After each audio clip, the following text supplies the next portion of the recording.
السلام عليكم ورحمة الله وبركاته. فيديو النهاردة عبارة عن 40 سؤال ديني، أتحداك تجاوب عليهم كلهم والإجابة بعد 10 ثواني. نبدأ بالسؤال الأول. السؤال الأول: من الشخص الذي نام في فراش الرسول صلى الله عليه وسلم عليه أفضل الصلاة والسلام ليلة الهجرة؟ 1. حمزة بن عبد المطلب. 2. علي بن أبي طالب. 3. عثمان بن عفان.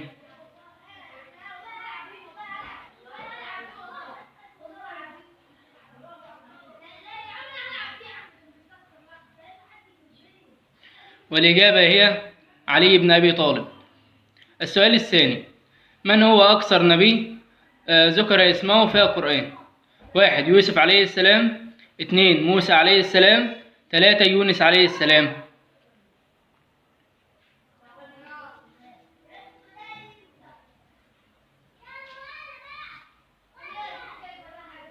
والإجابة هي موسى عليه السلام. السؤال الثالث: من هو الصحابي الذي كان مستجاب الدعاء بإذن الله؟ 1. أبو بكر الصديق. 2. عثمان بن طلحة. 3. سعد بن أبي وقاص.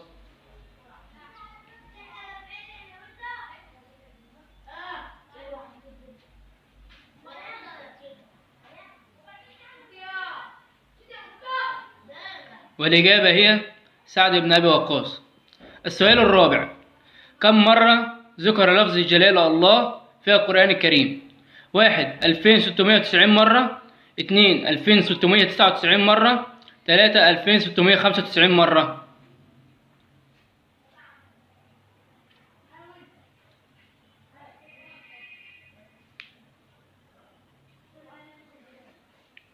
والإجابة هي 2699 مرة. 2699 مرة.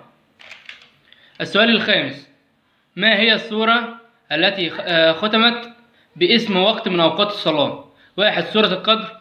2. سورة الكافرون. 3. سورة الضحى.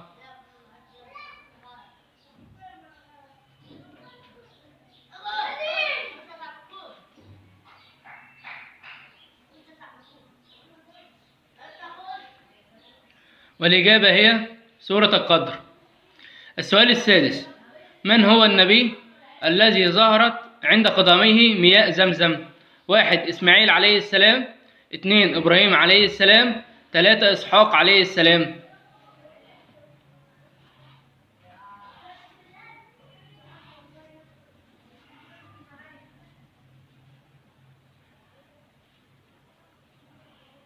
والإجابة هي إسماعيل عليه السلام.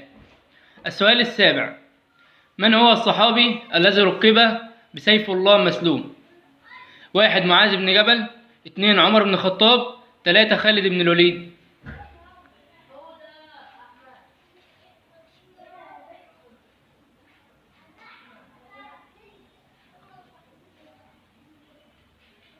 والإجابة هي خالد بن الوليد. السؤال الثامن: ما هي السورة التي سميت باسم نهر؟ 1. سورة الفيل. 2. سورة الكوثر. 3. سورة البروج.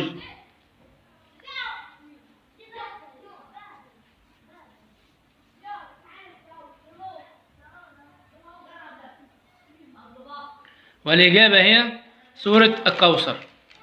السؤال التاسع: متى أطلق لقب الصديق على أبو بكر؟ 1. بعد الإسراء والمعراج. 2. بعد فتح مكة. 3. بعد الهجرة.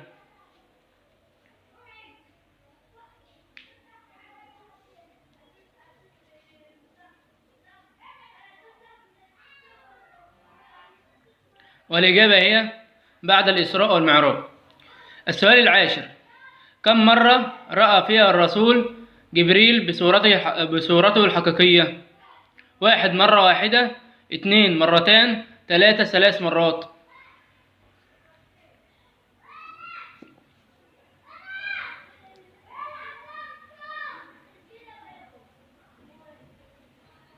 والإجابة هي مرتان.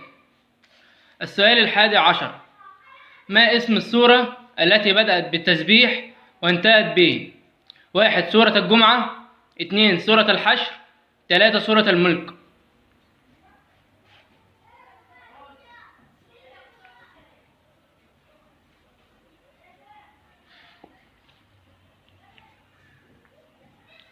والإجابة هي سورة الحشر.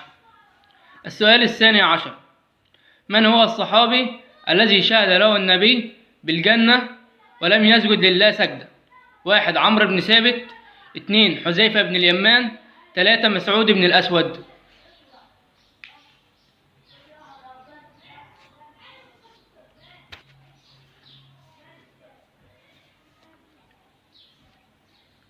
والإجابة هي عمرو بن ثابت.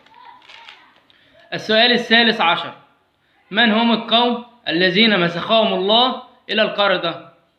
1 أصحاب السبت، 2 قوم عاد، 3 قوم ثمود.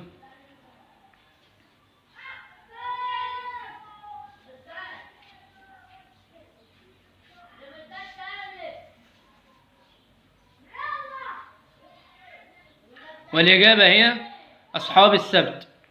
السؤال الرابع عشر: ما عدد آيات موسى عليه السلام؟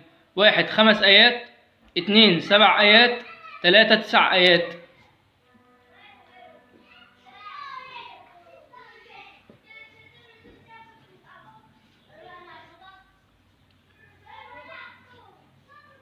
والإجابة هي 9 آيات. السؤال الخامس عشر: من هو الصحابي الجليل الذي كانت تسلم عليه الملائكة؟ 1 سعد بن معاذ، 2 علي بن أبي طالب، 3 عمران بن حصين.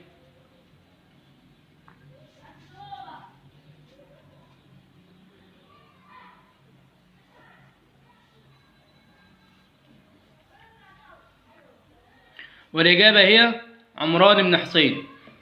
السؤال السادس عشر: ما هي أقصر سورة في القرآن الكريم؟ 1 سورة الكوثر، 2 سورة النصر، 3 سورة العصر.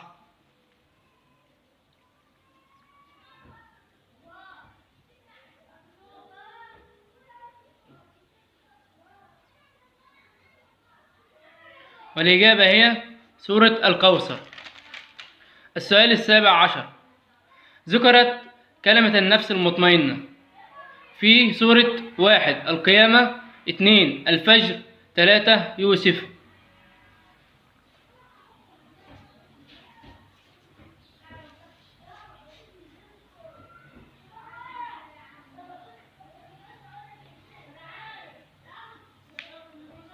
والإجابة هي الفجر. السؤال الثامن عشر: كم عدد أولاد الرسول صلى الله عليه وسلم عليه أفضل الصلاة والسلام؟ 1 3 أبناء، 2 5 أبناء، 3 7 أبناء.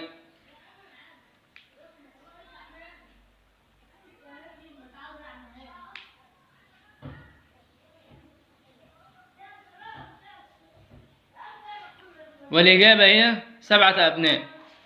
السؤال التاسع عشر: ما هي أطول آية في القرآن الكريم؟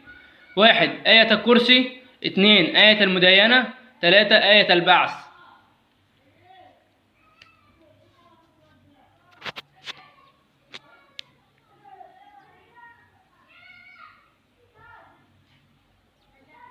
والإجابة هي آية المداينة. السؤال العشرون: من هو الصحابي الذي عاش في الكفر 60 عاما وفي الإسلام 60 عاما؟ 1 عبد الله بن زيد، 2 حسان بن ثابت، 3 عبد الله بن بشر.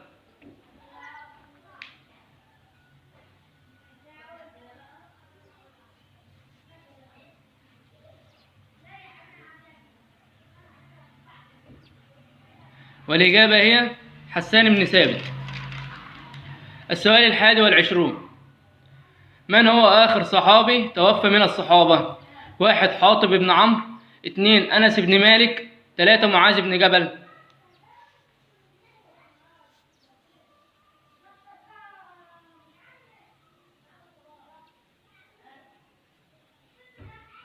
والإجابة هي أنس بن مالك.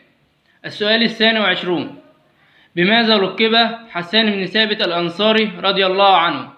1 الأمين الزائد، 2 حارس رسول الله، 3 شاعر النبي.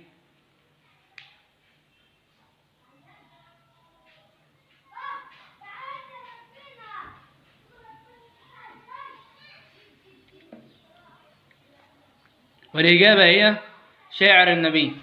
السؤال الثالث والعشرون: أول هجرة كانت فيها الإسلام إلى: 1 المدينة، 2 الحبشة، 3 الصومال.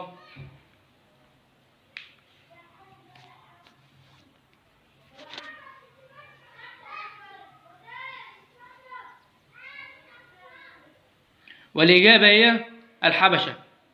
السؤال 24: أول من أعلن إسلامه من أعمام النبي صلى الله عليه وسلم عليه أفضل الصلاة والسلام هو: 1 العباس بن عبد المطلب، 2 الحارث بن عبد المطلب، 3 حمزة بن عبد المطلب.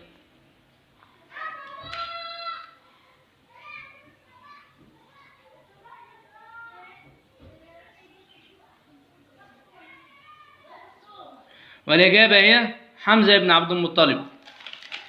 السؤال 25: من هو النبي الذي ليس له أب؟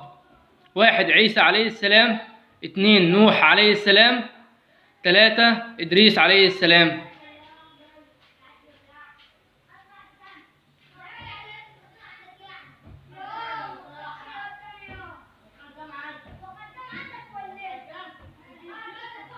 والإجابة هي عيسى عليه السلام. السؤال 26: ظلت الدعوة إلى الإسلام سرا لمدة: 1 سنة واحدة، 2 سنتين، 3 سنوات.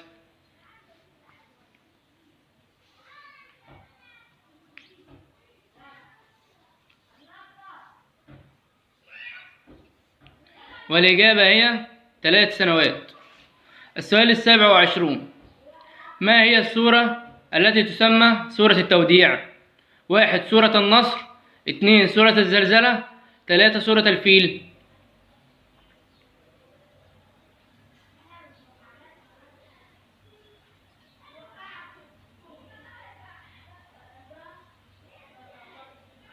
والإجابة هي سورة النصر. السؤال 28: كم مرة ذكر اسم أمنا حواء في القرآن الكريم؟ 1 مرة واحدة، 2 3 مرات، 3 ولا مرة.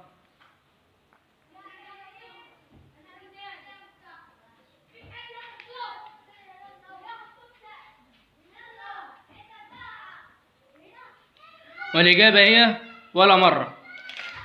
السؤال 29: ما اسم الجبل الذي يوجد فيه غار حراء؟ 1 جبل الصفا، 2 جبل النور، 3 جبل أحد.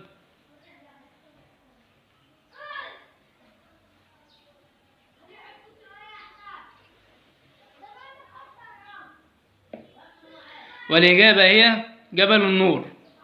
السؤال 30: كم عدد العيون التي تفجرت من عصا سيدنا موسى عليه السلام؟ 1 10 عيون، 2 12 عين، 3 15 عين.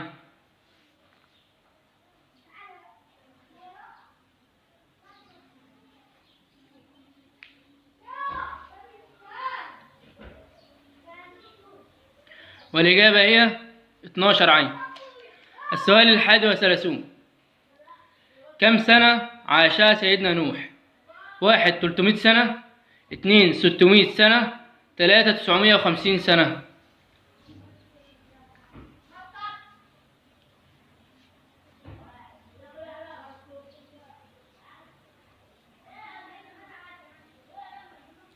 والإجابة هي 950 سنة.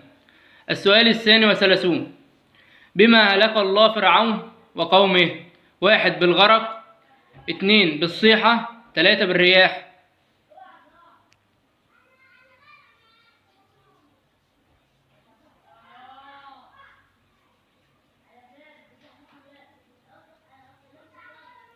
والإجابة هي بالغرق. السؤال 33: من أول من صنع الدروع؟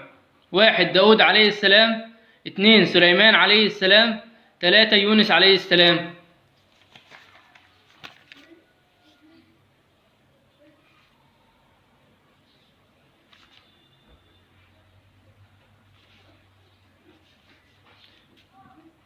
والإجابة هي داود عليه السلام. السؤال 34: كم مرة ذكرت كلمة الجنة في القرآن الكريم؟ 1 60 مرة، 2 63 مرة، 3 66 مرة.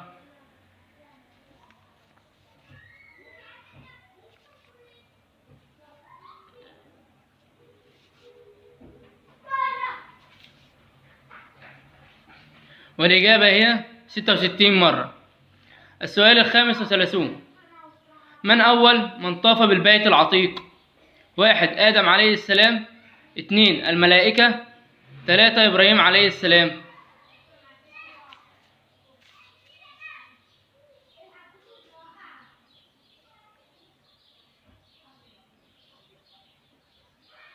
والإجابة هي الملائكة.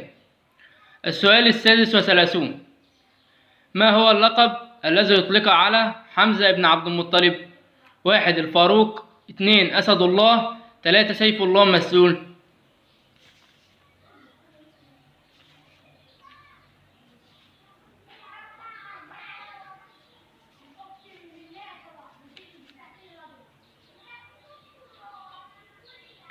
والإجابة هي أسد الله.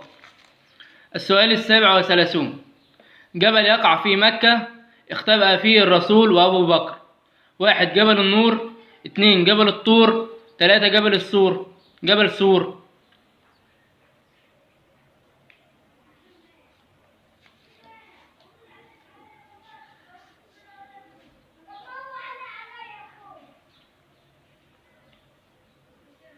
والإجابة هي جبل سور. السؤال 38: استشهد حمزة بن عبد المطلب في عام 1 هجرية، 2 هجرية، 3 هجرية.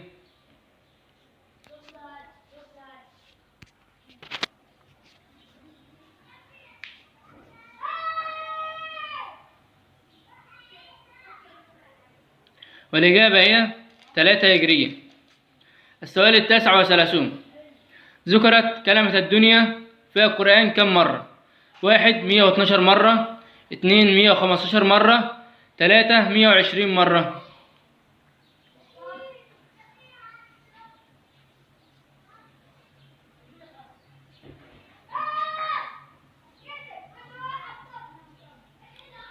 والإجابة هي 115 مرة.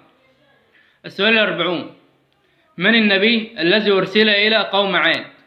1 هود عليه السلام، 2 صالح عليه السلام، 3 عيسى عليه السلام.